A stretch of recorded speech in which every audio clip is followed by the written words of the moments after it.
Bonjour, nous allons étudier ici style, opacité et utilité de l'intelligence artificielle en psychiatrie.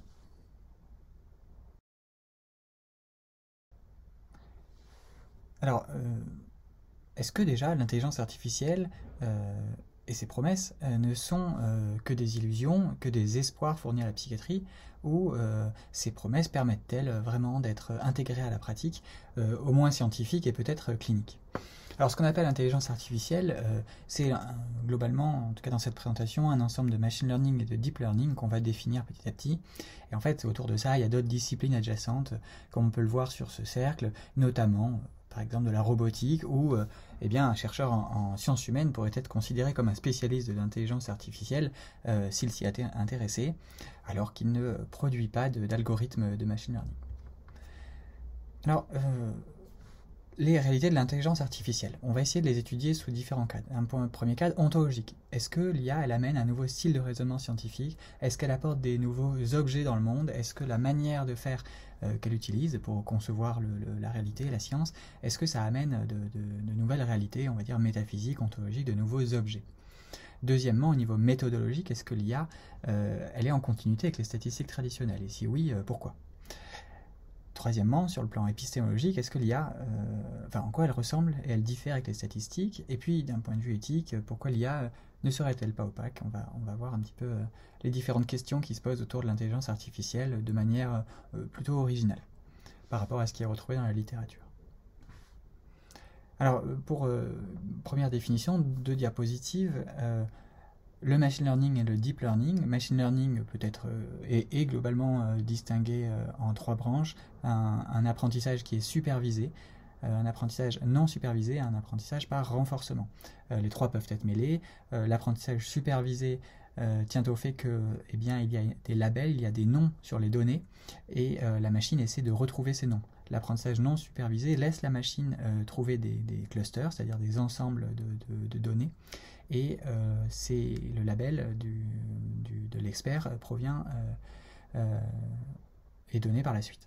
Et dans le renforcement, dans l'apprentissage par renforcement, il y a des erreurs de prédiction et des renforcements qui sont donnés à la machine au fil de ses prises de décision. Dans le deep learning, en fait, c'est une forme de machine learning, le deep learning, mais qui utilise un modèle particulier qui est un modèle de réseau de neurones. Donc là, on a le dessin des différents réseaux de neurones qui sont utilisés. Alors là, c'était il y a déjà quelques années, donc aujourd'hui, il y a un encore plus grand nombre de réseaux de neurones potentiellement utilisés qui connectent différentes couches. Donc on voit les couches à chaque fois, de gauche à droite, sachant que la dernière couche, la couche avec des points rouges, et fournit le résultat qui lui-même est corrigé et renvoyé dans la première couche avec des passages successifs au sein des différentes couches pour que le modèle apprenne au fil de ces passages sur les données. Alors, en pratique, si on regarde à quoi ressemble un modèle de deep learning, eh bien, on va lui fournir des données très différentes. Par exemple, on lui fournit on veut lui faire dire qu'il y a deux catégories dans des images. On veut lui faire dire qu'il y a des chats ou plutôt qu'il y a des renards et qu'il y a des chiens. Alors, on va lui montrer des images de renards et de chiens, et ou de chats, et on va faire traiter l'algorithme, le réseau de neurones, pour qu'il repère certaines caractéristiques. Donc, on a l'image noire, un pré-processing, un pré-traitement qui est ce que verrait, on va dire, le réseau de neurones si on en extrait les premières images. Et puis, il découpe des caractéristiques. Donc, c'est ce qu'on voit avec les différents petits carrés découpés. Et le réseau de neurones se demande comment les traiter pour que l'image qui a été donnée soit bien rangée en fonction du label qui a été décidé par le clinicien ou l'expert. Et donc comment ranger l'image de chat du début, découpée en petits bouts, dans la bonne catégorie des chats. Et donc il va faire ça de manière aléatoire au départ, et puis après corriger ces caractéristiques, les caractéristiques découpées, autant de fois qu'il faut pour que l'image soit bien rangée avec un certain pourcentage. À la fin, la machine arrive à dire bien qu'elle range dans la catégorie une nouvelle image avec 80% de chance. Alors, qu'est-ce qui se passe quand on regarde ça en psychiatrie? Eh bien, on arrive à le faire avec les caractéristiques de la psychiatrie pour les troubles de l'humeur à 70% des cas, pour les troubles du spectre de l'autisme dans 75%, dans le spectre de la schizophrénie à 80%. Donc on s'aperçoit qu'en mettant des caractéristiques de patients dans un réseau de neurones, on arrive à faire prédire à la machine avec un certain pourcentage que ce patient est porteur de tel ou tel trouble, sachant que, bien sûr, ce qui a été annoté comme un trouble provient d'un avis d'un expérimentateur qui lui-même est dépendant des catégories du DSM, qui elles-mêmes dépendent de leur propre fiabilité et validité tout à fait critiquable. Alors, première question, ontologie de l'IA. Ontologie, ça veut dire qu'on va réfléchir à qu'est-ce que c'est cet objet que nous fournit l'IA. Qu'est-ce qu'il nous fournit? Là, on a décrit que pour l'instant, il nous fournissait un objet statistique, il fournit un pourcentage. Alors, comment on peut réfléchir sur l'ontologie? Eh bien, il y a un moyen qu'a décrit Ian Hacking, c'est des styles pour faire de la science. Et en fait, Ian Hacking décrit qu'il y a en fait, dans le monde uniquement 7 styles pour faire de la science. Donc par exemple, on peut avoir un style mathématique. Donc, tout ce qui va correspondre aux mathématiques, c'est assez parlant. Un style de laboratoire dans lequel on instrumente, on expérimente les phénomènes. Un style galiléen où là on construit, on fait des modèles hypothétiques. Un style taxinomique, donc celui de la classification. On fait de la science en classant les objets, comme en zoologie.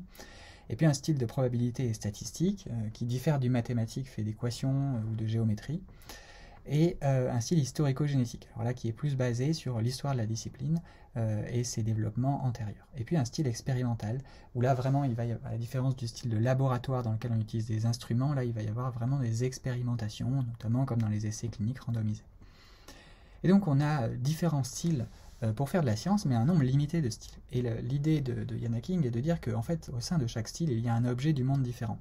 Par exemple, avant l'apparition des statistiques, il n'y avait pas de moyenne, de médiane, on ne connaissait pas certains paramètres de la population, et donc c'est à l'apparition de ce nouveau style, le style statistique, qu'est apparu un nouvel objet dans le monde. Et donc en fait, finalement, les sciences font apparaître certains objets dans le monde, alors pas en nombre aussi limité qu'il n'existe de sciences, mais en un nombre limité en fonction des styles statistiques. Alors l'intelligence artificielle, dans quel cadre elle pourrait faire apparaître un objet du monde? Eh bien, elle utilise le style statistique. Et donc là, c'est la question qui se pose tout de suite, c'est si l'IA, le machine learning ou le deep learning utilise le style statistique, en quoi l'objet qu'elle propose est différent des statistiques classiques. Et donc c'est ce qu'on va voir par la suite. En effet, la méthodologie de l'IA pourrait être considérée comme une simple continuité avec les statistiques traditionnelles.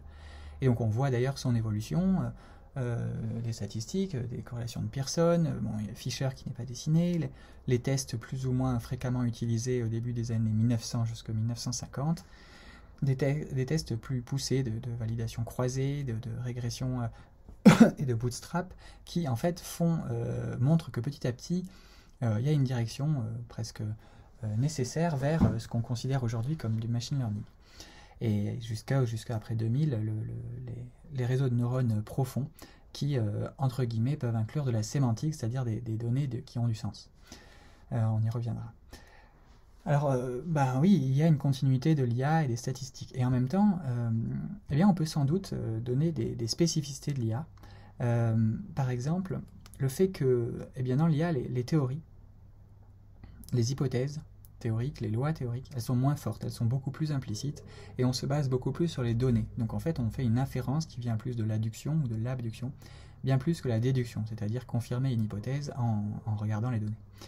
Les données dans l'IA sont plus observationnelles qu'expérimentales. On utilise beaucoup un dark knowledge, c'est en fait à l'image de la clinique. Il est très dur d'opérationnaliser, de dire quels critères permettent de faire un bon clinicien d'un mauvais clinicien, de faire un mauvais ingénieur en machine learning d'un bon ingénieur en machine learning. Il s'agit d'une expérimentation qui se fait au fil du temps, de l'accumulation d'expériences, et c'est pour ça qu'on parle de connaissances sombres. Et donc l'algorithme, dans le deep learning du moins, est un traitement de type boîte noire. On peut regarder ce qui se passe dans les réseaux, mais en fait c'est pas vraiment pertinent. Contrairement aux statistiques où on sait ce qu'on fait. Et puis les objectifs sont différents, puisque en IA on est plus fréquemment exploratoire que confirmatoire, même si c'est pas systématiquement le cas. Et la valeur de vérité est beaucoup donnée aux données, justement, dans l'IA, alors qu'elle est plus donnée aux modèles utilisés dans la statistique.